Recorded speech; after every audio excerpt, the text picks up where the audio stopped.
Selamat malam, shalom. Banyak juga ya. Saya pikir hari ini liburan. Sekarang sudah pada bertobat rupanya. Oke, bercanda. Malam ini kita akan bongkar pengertian iman secara tuntas. Banyak orang tidak mengerti iman itu apa. Kalau seseorang tidak mengerti iman itu apa, imannya goyah.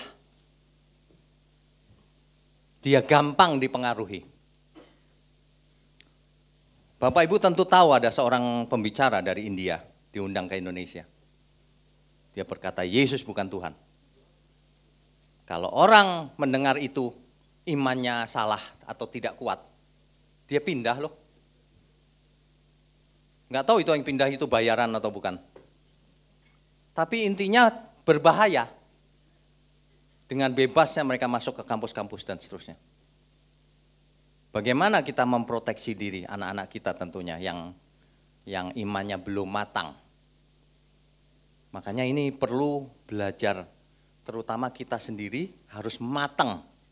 Setelah matang barulah kita bisa memprotek anak-anak kita dan sebagainya, siapapun kita. Kita itu diciptakan itu tidak sembarangan loh. Ada tujuan yang maha agung. Tidak disadari oleh banyak orang. Karena pengertian tentang imannya salah.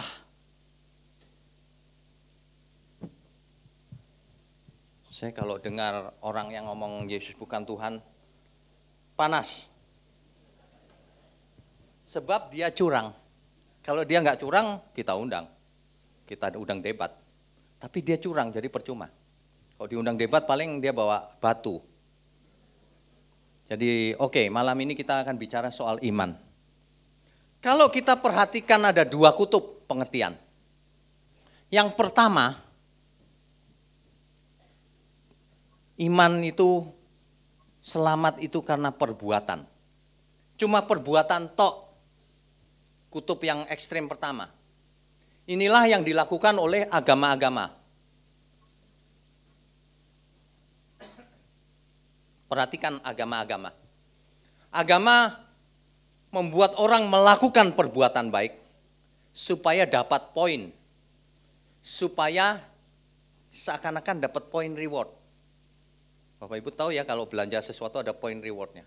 Jadi seolah-olah pahala bisa ditabung untuk membayar masuk surga. Ini kutub yang pertama. Ini dilakukan oleh agama. Contohnya agama Musa, agama Yahudi. Lakukan Taurat. Kalau kau lakukan Taurat, selamat. Menurut agama Yahudi. Perjanjian lama kan Taurat ya. Di kutub yang satu lagi, manusia selamat karena iman. Yang penting iman, bukan perbuatan. Ini kutub yang ekstrim satu lagi. Makanya ada orang-orang tertentu yang perbuatannya tidak mencerminkan iman sama sekali. Kenapa? Karena di pikirannya, yang penting aku percaya Yesus. Yang penting percaya katanya. Saya punya satu saudara, ya dia masih baru mahasiswa sih. Saya tanya, kau percaya Yesus enggak? Percaya. Lalu apa yang kau lakukan kalau kau percaya? Enggak ada sih. Loh, percaya kok enggak ada perbuatannya? Jawabannya begini dia. Kan Tuhan bisa baca pikiranku bahwa aku percaya. Loh, ini dia. Ini tipe yang satu nih, iman. Makanya ada gereja-gereja tertentu yang penting iman. Perbuatan enggak penting, perbuatan baik. Padahal Alkitab itu gampang loh kalau dibaca. Iman tanpa perbuatan seperti tubuh tanpa roh. Itu sia-sia, itu mati. Jadi percuma orang percaya di otaknya, percuma. Setan percaya enggak? Percuma. Karena cuma setuju tok. Kalau di pendalaman Alkitab kita sudah belajar sebenarnya. Yang pertama, persetujuan pikiran. Cuma setuju bahwa Yesus Tuhan. Kalau cuma setuju tok, setan juga setuju. Bahkan setan gemetar, roh-roh jahat. Ada orang yang setuju tapi nggak gemetar.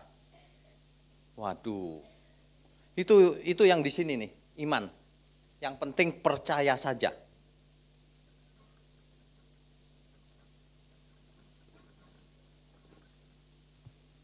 Iman menurut Alkitab, jangan menurut siapa-siapa. Harus ada perbuatannya. Makanya dalam Yakobus nanti dibaca di rumah ya. Yakobus itu panjang. Yakobus 2 ayat 14. Yakobus 2 ayat 14 sampai berapa itu? 26. Nanti dibaca di rumah. Di situ jelas tuh bahwa kau tunjukkan imanmu dengan apa? Kutunjukkan imanku dengan perbuatan. Dengan perbuatan yang nyata maksudnya. Iman itu harus ada buktinya. Kalau kau rajin ke gereja, belum. Buktinya apa iman itu? Nah, malam ini kita akan dalamin sedalam-dalamnya. Iman itu apa? Jangan sampai kita merasa sudah beriman, padahal belum. Banyak orang merasa, aku sehat, padahal sakit dalamnya. Dia nggak tahu, karena tidak check up. Tidak pernah check up. Kalau ditanya sehat, sehat. Tahu dari mana? Yakin. Sehat kok yakin? Sehat itu ke lab, ngecek tekanan darahnya, asam uratnya, kolesterolnya, gulanya. Nggak bisa yakin. Selamat juga sama. Yakin aja selamat. Loh, dicek. Dicek menurut Alkitab, jangan menurut pikiran diri sendiri tentu saja ya. Oke, nah kalau iman itu perbuatan, iman itu ditunjukkan oleh perbuatan, ini clear, udah jelas, semua juga sudah tahu kalau rajin ke PA dan suara kebenaran. Clear bukan? Ada amin nggak? Nggak perlu dibahas lagi yang ini. Nah, yang perlu kita lanjutkan adalah bagaimana dengan Galatia 2 ayat 16. Coba kita tampilkan. Galatia 2 ayat 16. Bisa tolong ditampilkan?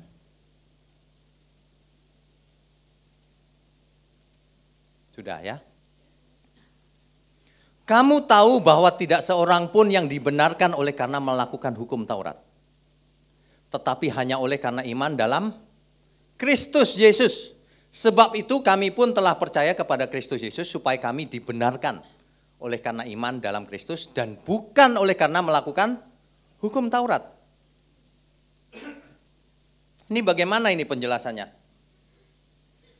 Imannya sama Tuhan Yesus. Bukan karena melakukan perbuatan hukum Taurat. Memang bukan karena hukum. Coba perhatikan ini. Perbuatannya orang-orang agama itu karena hukum agama. Karena syariat agamanya. Oh, yang ini haram, jangan dimakan. Enggak dimakan sama dia. Oh, yang ini halal, boleh. Boleh. Jadi dia taat pada peraturan yang ini. Nah, sedangkan Alkitab berkata, kau diselamatkan bukan karena taat pada hukum Taurat. Bukan. Bukan, selamat itu apa dulu? Jangan pernah membayangkan manusia itu di format Tuhan supaya jadi manusia beragama. Banyak orang salah loh. Orang pikir kalau orang suci itu ya, seperti orang beragama. Bajunya putih-putih. Sepatunya putih. Ya, lalu kemana-mana bawa kitab gede. Kemana-mana berdoa dia sambil jalan. Terus jarang makan, puasa, kurus kering. Terus dia begini, jarang ngomong juga. Kayak seperti orang suci gitu. Bukan orang suci itu orang aneh. Tuhan Yesus tidak pernah ngajar begitu. Enggak pernah. Makanya kalau Bapak Ibu teliti baca Alkitab, mulai Nabi Yeremia bernubuat. Bahwa Tuhan akan menaruh hukumnya ini bukan menjadi agama, tetapi ditaruh di akal budimu dan di hatimu. Bisa mengerti nggak Bapak Ibu kalau seseorang mengerti hukumnya Tuhan di akal budinya dan di hatinya? Nggak perlu lihat-lihat ini halal apa haram ya. Nggak perlu.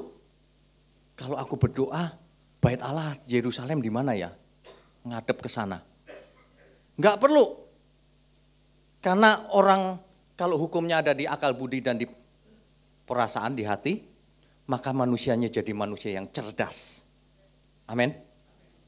Itulah yang diinginkan Tuhan. Ketika Tuhan berkata, kau harus sempurna sebab Bapa sempurna. Sempurna di situ itu maksudnya matang, smart, pinter. Jangan bodoh.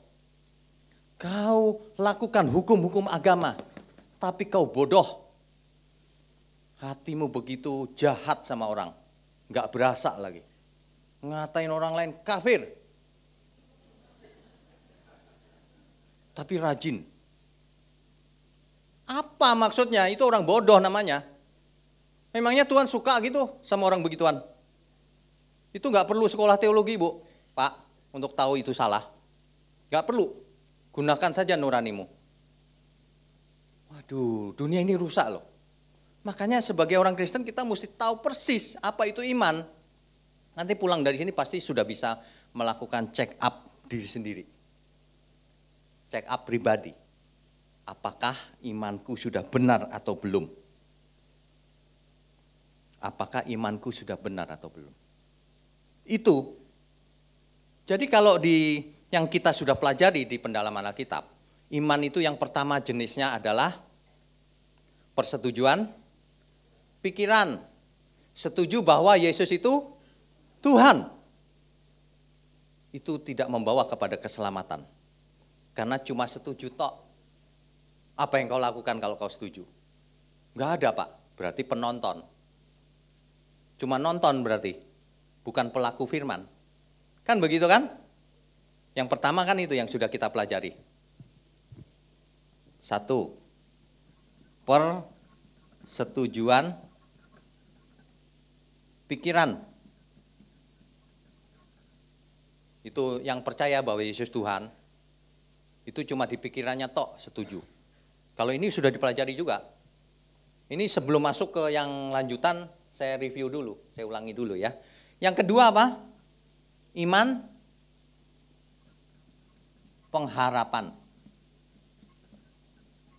Biasanya kalau orang mengatakan iman, kalau belum belajar di sini ya, orang suka begini. Aku belum punya jodoh nih. Imani, tahun depan dapat. Loh kok imani jodoh? Gimana sih maksudnya? Aku belum punya rumah nih. Imani, kau akan punya rumah. Rumah di bumi, rumah di surga. Aku mau sehat nih. Imani, kau akan sehat, terbebas dari meja operasi. Loh kok imani? Imani di situ adalah pengharapan. Aduh aku nggak punya kerjaan. Imani, kau akan dapat kerjaan. Itu jenis yang ini, pengharapan. Bukannya salah, bukan salah. Tapi maksudnya adalah itu iman yang awal. Iman yang awal dimulai dari persetujuan kan? Iya, saya setuju Yesus Tuhan. Lah iya dong. Kalau nggak setuju ngapain ngomong yang berikutnya? Kalau Bapak Ibu ada yang nggak setuju ngapain duduk sini? Duduk aja sama orang India itu. Maksudnya nonton film Bollywood. Ya, bukan ngapa-ngapain, bukan. Makanya dimulai dari persetujuan pikiran. Ya, aku setuju Yesus Tuhan. Yang kedua, mulai berharap-harap. Tuhan Yesus bisa apa ya? Oh, bisa memberkati. Nah, ini iman anak kecil nih. Kekanak-kanakan, bukan anak kecil, kekanak-kanakan. Makanya banyak orang imannya diekspresikan dengan cara-cara yang kekanak-kanakan. Nggak lucu sebenarnya. Misalnya, saya minta maaf ya kalau ada Bapak Ibu yang masih begitu. Bertobat juga malam ini. Ada, udah oma-oma nih, pengen tas di toko mahal, lalu dia berdoa sekenceng-kencengnya di rumah sambil nangis-nangis. Aku imani dapat tas katanya, Tuhan Yesus baik. Waduh, kok kekanak-kanakan gitu ya. Dapat juga sih di atas. Kenapa? Karena anaknya lihat kasihan. Ini kisah nyata loh, beneran. Anaknya pendeta soalnya. Jadi anaknya lihat, kasihan ya mamaku ya. Sampai begitu nangis-nangis gitu, butuh tas, aku beliin aja deh. Gitu. Udah gitu terima kasihnya kencang lagi dia. Terima kasih Tuhan, dikirim dari surga katanya. Dibeliin anaknya dikirim dari surga, gimana sih? Aduh, iman kekanak-kanakan. Kalau Bapak Ibu masih baru jadi Kristen, ya oke lah ya. Baru kemarin gitu. Tapi kalau udah 10 tahun, waduh. Jenis yang ketiga. Inilah jenis yang namanya iman keselamatan. Iman yang menyelamatkan. Kalau seseorang sampai pada level iman keselamatan ini, artinya imannya ada buktinya dalam perbuatan, itu dewasa dia.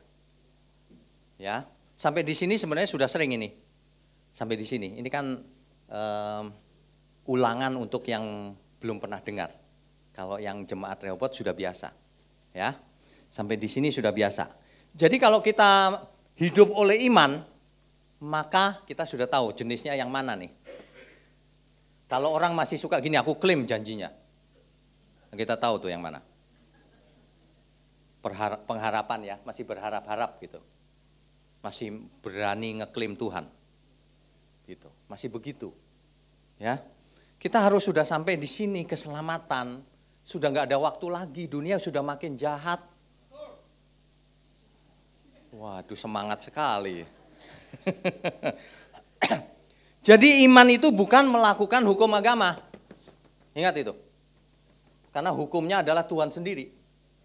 Bukan zaman dulu Taurat mulai dipelajari apa yang haram, apa yang halal. Makanya di perjanjian baru itu jelas sekali, sesungguhnya tidak ada yang halal atau haram. Semuanya halal. Tetapi, ada tetapinya loh. Orang-orang itu suka nggak melanjutkan tetapinya. Nggak ada Pak yang haram, sikat aja semuanya. Tetapi ada yang membangun, ada yang tidak. Artinya ada yang berguna, ada yang tidak. Jangan mentang-mentang tidak ada yang haram, wah sate babi enak nih. 40 tusuk. Udah tahu tekanan darah tinggi. 40 tusuk lagi. Waduh. Ini loh iman-iman yang salah itu yang begitu itu. Makanya mesti harus sudah mulai dewasa. Hari ini bahkan lebih dari itu kita mau belajar sesuatu yang luar biasa ini. Sebenarnya ya, Bapak Ibu pernah ada pertanyaan enggak? Kenapa Tuhan memilih bangsa Israel untuk memperkenalkan dirinya mula-mula? Kan mula-mula kepada bangsa Israel kan? Perjanjian lama, saya singkat PL ya, ditulis dalam bahasa Ibrani. Kalau perjanjian baru, Yunani. Kalau di sini semua sudah tahu ya. Jadi kalau ada ngomong perjanjian baru itu Ibrani, lupakan orang itu. Ada maunya dia. Ada yang begitu, ngotot, lupakan dia. Nggak perlu debat, nggak perlu. Ya, oke. Dalam bahasa Ibrani itu biasanya ada pada umumnya ada 3 huruf mati. Pada umumnya. Nah, 3 huruf mati itu kalau iman, hurufnya adalah iman itu terdiri dari huruf alef, mem, nun. Ini bacanya begini, alef, mem, nun. Ini bukan mau belajar bahasa ya, tapi asal katanya begini. Alef, mem, nun, baca dari kanan ke kiri. Itu seperti Arab, sama, kanan ke kiri. Kan satu rumpun ya dulunya ya. Oke, nah dari alef, mem, and nun ini, kan kalau huruf Ibrani itu kan dulunya piktogram. Piktogram itu gambar. Bapak Ibu ada yang bisa huruf Mandarin enggak? Huruf Chinese. Kalau bisa itu dulunya kan gambar sebenarnya ya. Dulunya gambar. Nah Ibrani juga dulunya gambar. Contohnya ini, alef. Ini dulunya gambar kepala sapi. Maksudnya kekuatan maksudnya. The mighty, maha kuat. Itu pakai gambar lambang-lambang gitu. Nah, tapi kita bukan belajar bahasa. Yang saya mau sampaikan adalah begini. Iman itu terdiri dari 3 huruf mati ini. Alef, Mem, Nun. Semua kata-kata yang pakai 3 huruf mati ini ada hubungannya dengan iman. Nah, ini belajar namanya etimologi ya. Semua huruf mati yang terdiri dari 3 huruf mati ini ada hubungan dengan iman. Nah, sekarang kita lihat apa saja artinya iman. Dari sini kita akan tahu nanti apa itu Alef, Mem, Nun. Ini fenomena ini luar biasa loh sebenarnya. Cuman nggak disampaikan, kadang-kadang orang nggak mengerti. Yang pertama,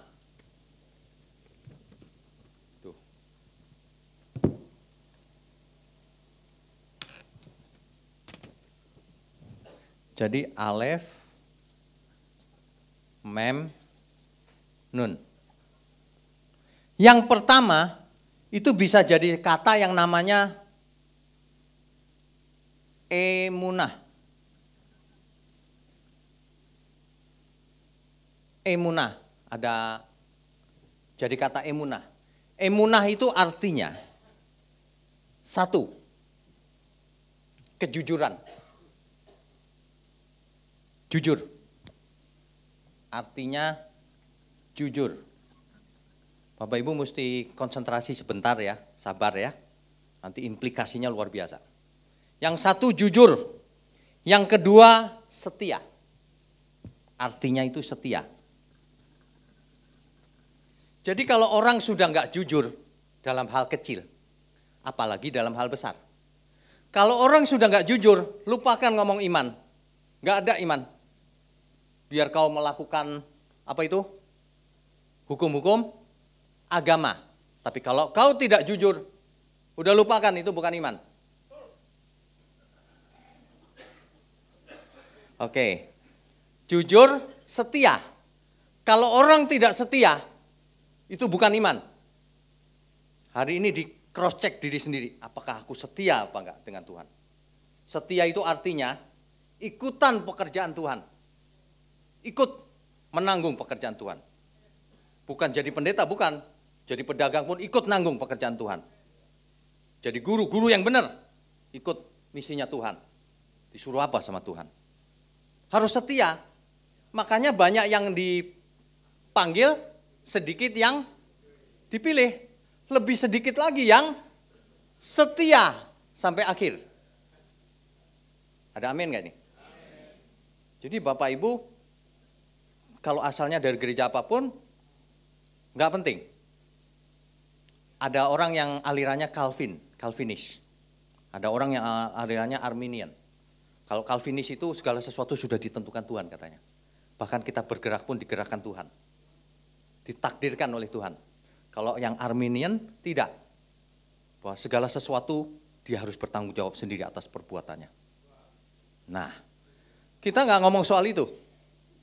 Apapun alirannya, yang penting ujungnya. Kalau seseorang tidak setia sampai akhir, dia pasti binasa. Pasti. Tidak setia, Pak. Pasti binasa. Supaya setia bagaimana? Silahkan dipikir. Wah, takdirnya Tuhan, Pak, aku setia. Atau aku mau Tuhan. Aku mau Tuhan. Makanya kalau Rehobot lagunya perkarakan dirimu itu sudah jelas yang mana. Bukan yang takdir pasti. Kalau takdir ngapain diperkarakan? Benar nggak? Jelas kan? Makanya Pak Eras ngarang lagu dengan berbagai macam, itu jelas loh. Perkarakan dirimu, kemana engkau pulang? Mungkinkah ke padang gersang? Tak bertepi, itu neraka itu. Di sana tiada mentari dan tiada lagi bintang. Dalam jurang gelap kengerian, Itu neraka. Mungkin nggak? Mungkin kalau tidak setia sampai akhir. Jadi Bapak Ibu ingat, setia. Setia itu setiap saat sampai kita mati. Ya, ada amin?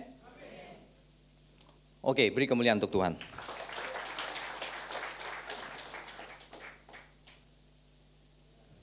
Yang berikutnya, emunah itu jujur, setia, konstan. Konstan itu apa ya bahasa Indonesianya? Stabil, tetap. Jadi jangan gini, sebentar panas, sebentar dingin. Tetap panas terus. Dunia sudah semakin jahat kok, kadang-kadang dingin orang. Panas terus dimanapun kita ada. Ya, itu namanya emunah. Emunah, tabah, setia. Yang berikutnya, emunah itu artinya dapat dipercaya. Atau dapat diandalkan. Kalau seseorang mengaku percaya Tuhan, dia harus bisa dipercaya oleh Tuhan. Banyak orang percaya sama Tuhan Yesus, tapi dia tidak bisa dipercaya. Itu bukan iman. Ke gereja mau diberkati tok, tapi nggak bisa dipercaya. Kalau udah diberkati, nggak mengembalikan milik Tuhan. Nggak bisa dipercaya. Ngomongan aja berantakan, sembarangan. Sama saudara aja pelit. Bagaimana mau jadi berkat? Nggak bisa dipercaya, nggak bisa diandalkan oleh Tuhan. Padahal Tuhan mengandalkan kita. Jarang orang ngomong begini. Tuhan mengandalkan kita, buktinya apa? Itu para murid-murid dikasih kepercayaan. Jadikan semua bangsa muridku. Kau akan menjadi saksiku sampai ke ujung bumi. Betul? Tuhan percaya banget, ayo lakukan. Keselamatan dunia tergantung dari anak-anak Tuhan juga. Sebab iman itu bisa menular. Kalau ada orang benar, maka orang lain bisa ketularan benar. Kita harus selamatkan banyak jiwa, bukan? Benar nggak? Artinya kita sendiri mesti bersih. Kalau kita hidupnya nggak benar, bagaimana mau menyelamatkan orang lain? Jadi sandungan nanti malahan, jadi dapat dipercaya atau dapat diandalkan. Nanti tanya diri sendiri, apakah aku selama ini jujur? Apakah aku setia selalu untuk Tuhan? Apakah aku dapat dipercaya orangnya oleh Tuhan? Nah itu dia, itu berat itu. Itu berat loh, yang dapat dipercaya itu berat loh. Selama ini kan yang penting aku percaya gitu. Loh, kau bisa dipercaya nggak sama Tuhan? Itu berat. Itu sangat berat. Satu lagi artinya emunah itu, gimana jelasinnya ya? Permanent official duty. Permanent official duty itu sedang bertugas secara permanen selama-lamanya. Official, secara resmi. Jadi kita itu sebenarnya bertugas secara resmi, secara permanen sampai selama-lamanya. Sebagai saksinya Tuhan. Sebagai agennya Tuhan. Bapak Ibu pernah tahu film Mission Impossible? Seorang agen rahasia dikirim untuk suatu misi, betul? Kita itu sebenarnya misi agennya Tuhan. Jadi selama-lamanya kita akan sampai mati kita bekerja untuk Tuhan. Sebagai agennya Tuhan. Katakan amin. Nggak berasa ya Bapak Ibu ya? Banyak orang nggak berasa agennya Tuhan. Orang-orang pikir cuman begini, aku sudah jadi Kristen. Kok Kristen? Itu agennya Tuhan. Jangan malu-maluin. Lakukan kebenaran. Amin terus. Kita lihat sebentar lagi masih amin apa enggak. Oke. Nah, ini kata yang pertama, emunah. Yang kedua, ternyata dari 3 huruf mati ini bisa menjadi namanya emet. Ini bahasa Ibrani ya. Artinya apa emet? Yang pertama, truth. Apa itu truth? Kebenaran. Kalau orang beriman, dia cinta kebenaran. Kalau orang beriman, dia melakukan kebenaran. Gak ada orang beriman korupsi, gak ada. Gak ada orang beriman lirik kiri kanan istri orang lain. Atau suami orang lain, gak ada. Gak ada orang beriman ngatain orang lain, gak ada. Orang beriman itu jujur, engkau tidak curang anakku, kata Tuhan. Gak ada orang beriman curang, gak ada. Jadi kalau kita lihat kecurangan-kecurangan terjadi itu bukan orang beriman. Mestinya kita yang ngomong, wahai orang-orang yang tidak beriman, bertobatlah kau. Maksudnya apa? Ya sama-sama ngerti lah ya.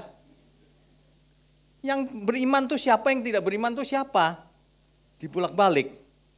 Emet artinya truth. Arti berikutnya firmness. Trustworthiness artinya sama tuh. Firmness, stabil. Stabil. Tetap, setia. Dapat dipercaya, dapat diandalkan, sama. Jadi ada elemen kebenaran, emet. Yang ketiga, aman. Ini bukan bahasa Indonesia loh ya. Ini bahasa Ibrani. Aman. Aman artinya reliable. Apa itu? Dapat diandalkan. Balik-baliknya ke sana lagi ya. Dapat diandalkan. Engkau anakku, kau panggil aku bapak. Kamu kuandalkan sebagai anak. Setiap orang yang menerimanya diberi kuasa supaya menjadi anak-anak Allah. Kau diandalkan, kau kuandalkan. Kenapa kau begitu? Sekolah males, bisnis males, gak jujur. Kenapa begitu? Ayo jadi orang hebat. Begitu loh mestinya. Jadilah keluarga-keluarga yang hebat. Kalau dulu sudah buat salah ya sudah, yang sudah lewat kita gak bisa rubah. Ke depan kita tata lagi. Karena waktunya pendek kan? Waktu yang kita punya pendek loh. Belum tentu kita hidup 30 tahun lagi, belum tentu. 20 tahun lagi juga belum tentu. 10 tahun lagi?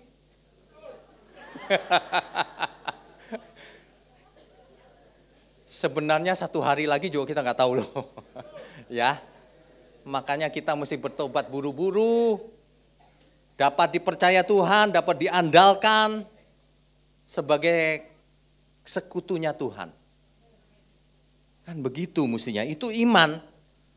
Nah, yang terakhir kata iman itu 3 huruf mati ini bisa jadi amin. Inilah yang sering dikatakan oleh orang-orang Kristen. Amin. Gitu kan? Apa artinya amin? Amin itu artinya bukan ya atau tidak loh. Misalnya saya lagi khotbah gitu. Saudara amin? Amin. Artinya ya. Bukan. Artinya bukan ya. Bukan. Itu bukan yes no amin itu. Amin juga bukan berarti gini, amin supaya mudah-mudahan terjadi. Bukan. Di dalam Tuhan gak ada mudah-mudahan. Amin itu artinya aku yakin itu terjadi. Amin itu artinya aku mau itu terjadi. Amin itu artinya aku sangat berharap itu terjadi. Amin itu artinya aku mau menjadikan itu terjadi. Amin itu artinya aku mau itu terjadi. Aku mau lakukan. Jadi kalau saya lagi ngomong, kita semua lagi disetting jadi anak-anak Allah. Amin. Semua ngomong amin, artinya lakukan.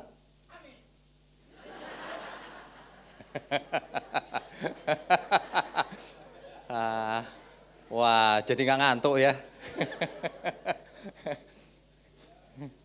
Iya, ya oke. Itu amin. Jadi makanya Tuhan Yesus mendapat gelar apa? Sang Amin. Wahyu 3 ayat 14. Wahyu 3 ayat 14.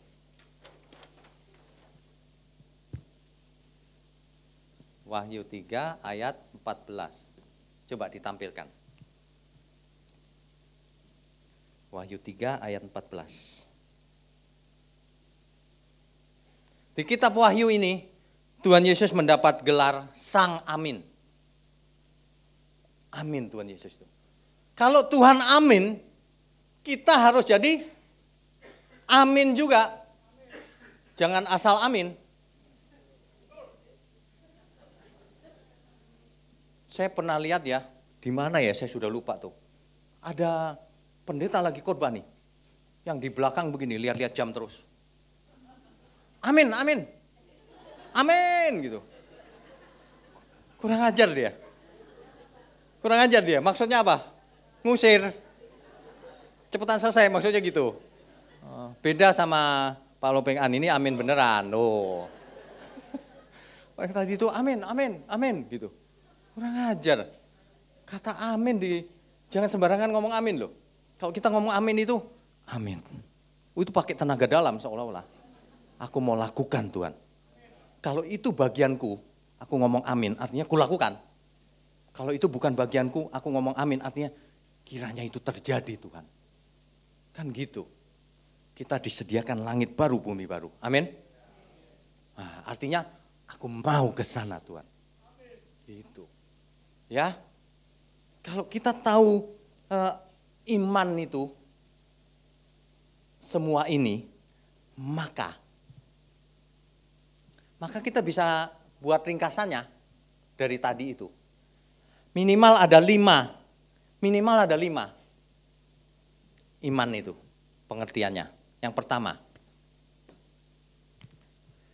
iman itu menyerahkan diri kepada yang dipercayai.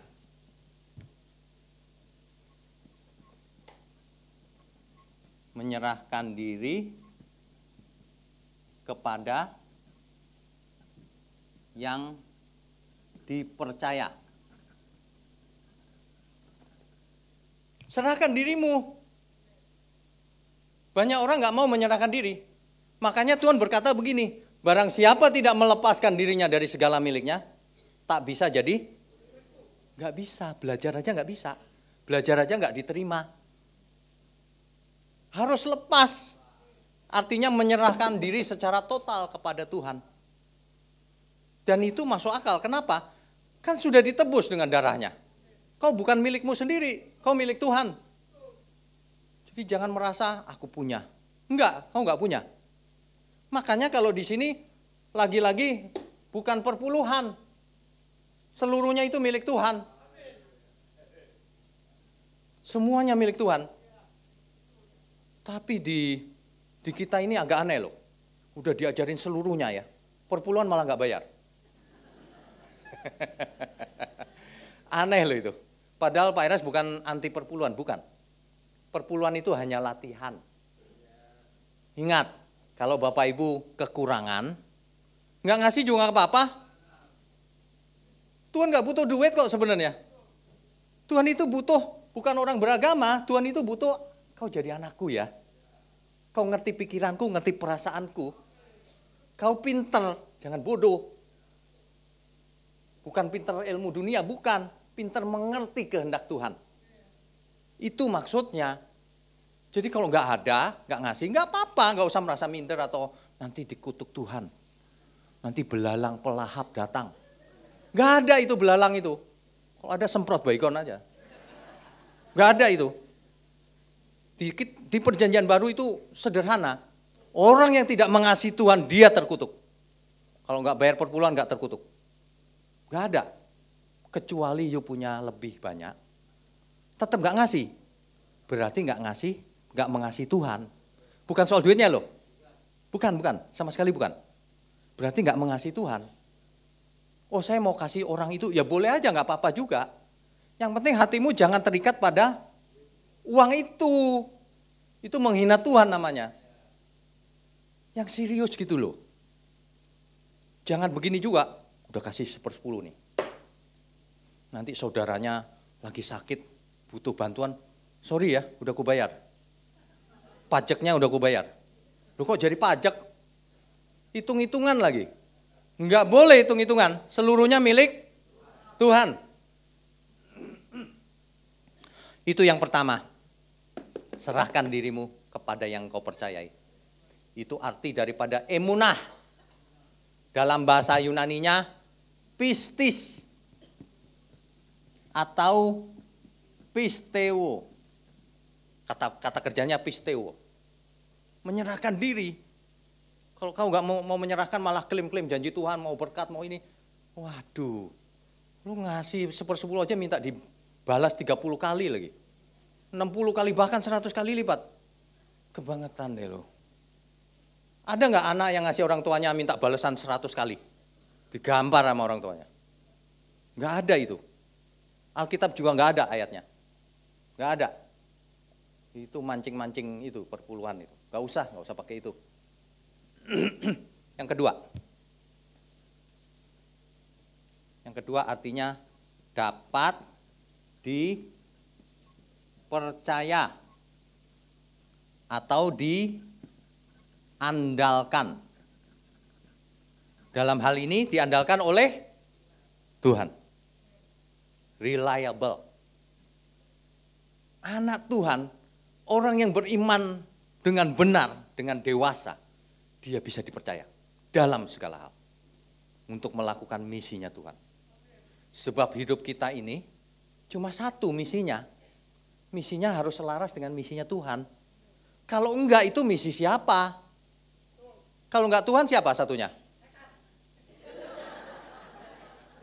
Waduh, lebih kenceng Pak Lopengan dari saya. Iya, itu yang kedua ya. Yang ketiga, sedang bertugas selamanya. Bertugas seolah-olah pakai seragam dari surga, seolah-olah. Sebagai ada bertugas dari surga, seolah-olah pakai seragam surgawi di dunia ini. Padahal dari surga. Kan Alkitab berkata, engkau bukan dari dunia ini. Gitu kan? Pakai seragam surgawi. Jadi jangan merasa Tuhan jauh, engkau jauh, aku jauh. Aku dekat, engkau dekat. Salah itu.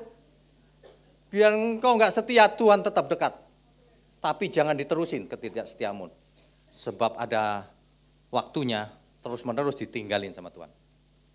Mulai hari ini semuanya bertobat yang di sini, amin. Termasuk saya tentunya. Karena kalau saya ngomong kan dengar juga nih. Jadi balik, kita semua bertobat. Jangan main iman, aku orang beriman. Cek dulu, memang beriman atau enggak. Kalau memang beriman, nilai-nilai hidupnya apa? Nilai-nilai hidupnya. Tadi itu, apa? Truth. Kebenaran. Artinya dalam seluruh hidup kita mengutamakan mencari kebenaran. Haus dan lapar akan kebenaran.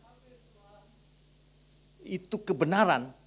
Makanya kalau orang nggak haus lapar kebenaran, nggak pengen belajar kebenaran, itu tidak beriman artinya. Karena orang beriman itu nggak usah disuruh rajin. Dia haus. Dia cari, dia kejar kemanapun. Ya. Amin. Tuh aminnya jadi pelan. Jangan takut. Amin. Beneran tapi. Gitu ya. Yang kelima. Hidupnya itu amin. Hidupnya itu amin. Jadi kalau di gereja nyanyinya, saat ku pulang menghadap Bapa, hanya Engkau yang ku miliki. Kerinduan hatiku, kehausan jiwaku, dapat ku memandang wajah-Mu. Itu bukan soal nyanyinya. Harus amin. Artinya apa tadi? Iya Tuhan, aku memang mau ketemu Tuhan. Gitu loh. Kalau enggak usah nyanyi. Tapi enak Pak, saya pengen nyanyi lagunya. Loh kok enak? Ini bukan soal merdu-merduan loh. Keluar dari hati memang, iya Tuhan aku pengen ketemu Tuhan. Gitu. Banyak orang ya hidup hari ini ya, tidak menyadari betapa beruntungnya kita. Banyak orang nggak menyadari. Minggu lalu, hari Minggu yang lalu, itu saya pelayanan di Surabaya, di suatu gereja dari pagi sampai malam. Tapi hari Sabtunya saya sudah sampai di Surabaya. Ya saya persiapan sebentar malam, terus saya tidur sekitar, saya lupa tidurnya jam berapa, 11 atau 12 gitu. Saya tidur, begitu tidur sebentar, masuk ke alam mimpi. Saya itu jarang mimpi, bukan pemimpi. Jarang mimpi, tapi setiap kali mimpi ada pesan selalu, pesan Tuhan. Hari Sabtu itu saya mimpi. Di mimpi itu saya lupa siapa saya. Terus saya lupa punya istri, punya anak. Mengerikan nggak kira-kira? Waduh, mengerikan. Terus mengerikannya lagi begini. Setiap hari kok malam hari ya. Saya berasa malam hari terus. Udah malam hari terus kok nggak bisa terang ya. Saya punya senter, saya senterin juga nggak bisa terang. Terus orang-orang pada kemana kok sepi, Jakarta sepi gitu. Ngeri loh, ada apa ini dunia ini? Itu panjang ceritanya. Singkatnya begini, di akhirnya saya disembuhkan Tuhan. Ada sinar, itu sembuh. Sadar. Ketika sadar saya tahu jawabannya kenapa itu malam hari terus gitu. Rupanya di mimpi itu saya sakitnya schizofrenia. Bapak Ibu tahu schizofrenia enggak ya? Sakit gangguan jiwa. Itu jadi saya rupanya kalau siang hari tidur, bangunnya jam 2 malam, jam 2 pagi, nanti jam 5 tidur lagi. Terang aja enggak ketemu manusia. Ini mimpi loh ya, bukan saya beneran. Ntar Bapak Ibu yang sedikit gitu, loh Pak Inyo sakit ya? Bukan, ini mimpi. Tapi saya menghayati gara-gara itu. Aduh, mengerikan ya.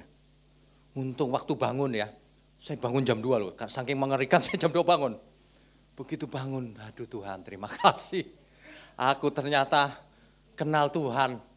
Di mimpi itu enggak kenal loh Tuhan. Wong ya, anak istri aja enggak inget. Iya kan? Bapak Ibu ini mesti bersyukur kalau hari ini mendengar firman. Coba kalau ini mimpi ternyata. Benerannya Bapak Ibu belum, saya bangun di pinggir jalan. Terus gak ingat siapa-siapa. Ngeri gak? Ini bangun, sekarang bangun. Ayo hidup yang benar. Ini 5 poin ini ingat. Buat nanti check up di rumah. Aku mau Tuhan. Kan begitu ya. Itu saking mengerikannya ya. Kadang-kadang kalau mimpi bangun masih nangis loh kita. Karena terbawa kan emosinya. Aduh. Wah, gawat. Kita itu beruntung. Banyak orang tidak merasa beruntung ketika masih punya. Begitu yang dimilikinya hilang. Waduh, dia nangis. Tapi sudah enggak ada semuanya. Mulai dari yang sederhana deh. Hari ini kalau engkau masih punya orang tua, masih punya anak, masih punya pasangan, kan itu enggak selamanya. Berapa lama lagi pergi salah satu. Iya kan? Jangan diajak berantem sekarang. Masih hidup diajak berantem. Udah mati nangis-nangis di kuburan. Udah nangis-nangis dimasakin lagi. Dikasih makanan, ya enggak bisa makan. Iya kan? Udah dimasakin, dikasih makanan enggak bisa makan, dibawa pulang lagi makanannya. Dimakan sendiri akhirnya. Aduh. Manusia itu aneh, gak bisa menghargai apa yang dia punya.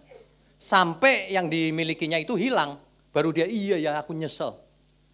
Hari ini belum terlambat. Kalau kita punya kesempatan untuk jadi anak Allah, jangan sia-siakan. Beri kemuliaan untuk Tuhan.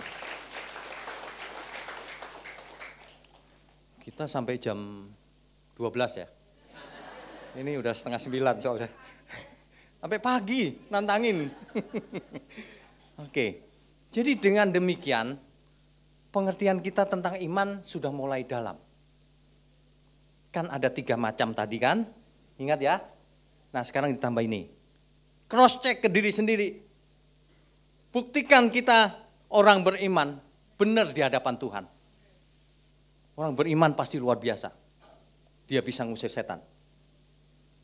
dia bisa mengatasi segala masalah. Pasti. Makanya lakukan. Jangan sama tempat angker aja takut. Waduh, gawat ya. Gawat. Ya. Ketika saya bangun, saya nggak bisa tidur loh sampai jam 4. Karena ngeri. Untung Tuhan itu cuma mimpi. Kalau beneran aku nggak punya siapa-siapa, lupa diri lagi. Waduh, pulangnya kemana itu? Nggak pulang loh. Saya duduk ya, bangun tidur. Sebenarnya bukan bangun tidur sih, itu jam 2 itu. Baru tidur, bangun gitu ya. Saya langsung, aduh Tuhan, ingatin aku terus ya Tuhan, supaya aku nggak lupa kayak mimpi itu. Kalau lupa kan gawat ya. Lagu yang di Pak Eras itu gimana? Tuhan tolong ingatkanku terus. Hidup di bumi seperti arus. Tak henti mengalir menuju lautan hamparan luas keabadian. Langit bumi semuanya tergoncang.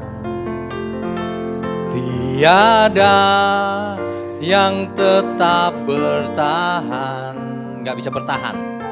Segalanya menjadi genangan api saat tak bertepi. Lagu itu kalau dihayati ya mengerikan loh. Nanti waktu Tuhan datang, gemuruh, hancur seluruh dunia. Yang suka sok-sokan, leleh lututnya. Hari itu tidak ada seorang pun yang mengaku bahwa Yesus bukan Tuhan lagi. Semua akan mengaku Yesus Tuhan. Yang berbahagialah orang-orang yang punya iman yang benar. Sebab ketika Tuhan datang yang ditanya masih adakah iman di bumi? Tuhan gak tanya yang lain. Tuhan ajarku menghitung hari, singkat tak tahu kapan akhirnya. Tuntun aku sampai sempurna, berkenan di hadapan Bapa. Kalau kita seperti ini, pasti berkenan di hadapan Bapa. Ya. Kalau hari ini Bapak Ibu mendengar firman ini bukan kebetulan. Kalau saya boleh sharing di sini itu juga bukan kebetulan. Mimpi juga nggak bisa dirancang nanti mimpi apa. Iya kan? Jangan sampai hidup ini seperti mimpi. Ketika bangun di padang gersang, tidak bertepi. Kita harus mengerjakan seluruh iman kita dengan takut dan gentar. Supaya kita benar-benar yakin pulangnya kemana. Ya. Ini berat loh ini. Iman itu berat. Kalau di mana-mana iman jadi gampang. Percaya saja. Kau sudah beriman, belum? Kau bisa dipercaya apa enggak? Itu dia maksudnya. Inilah iman yang sejati. Iman yang membutuhkan respon. Bukan iman yang otomatis jadi benar. Ke gereja udah pasti selamat. Enggak. Kau meresponi sola gracia apa enggak? Kau meresponi kasih karunia Tuhan apa enggak? Tuhan mati di kayu salib. Kalau kau benar-benar percaya yang benar ini, kau pasti korbankan dirimu untuk Tuhan. Beri kemuliaan untuk Tuhan.